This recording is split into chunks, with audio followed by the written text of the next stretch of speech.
Барлықтарыңызға сәлем. Бүгін біз таңқурайдан тосап әзірлейміз. Ол үшін бізге таңқурай және қант қажет болады.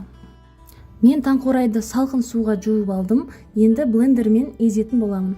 Егер блендерлеріңіз болмаса, бүтіндей қант араластырып жасауға болады. Егер сіз менің каналыма жазылмаған болсаңыз, онда подписаться батырмасын басып, қоңыраушаны басып қойыңыз. Сонда жаңадан шыққан видеоларды жіберіп алмайсыз.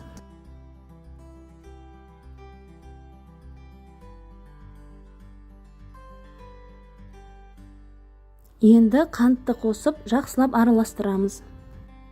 Мен таңқурайдың әрбір килограммына 1 килограммнан қант қостым.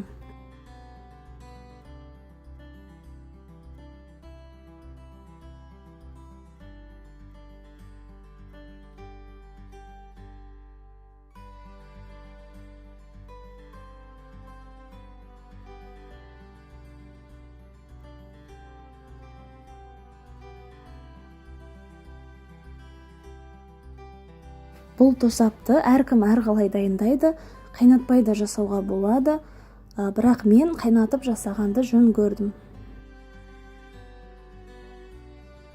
Қанты ерігеннен соң отқа қойып қайнатамыз. Қайнаған уақыттан бастап тағы 5 минут қайнатып, көбігін аламыз.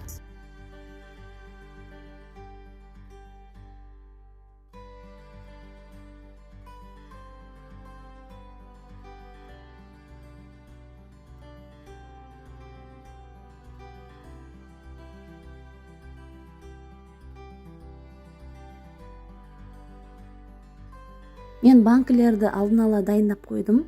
Енді тосапты банкілерге құйып шығамыз.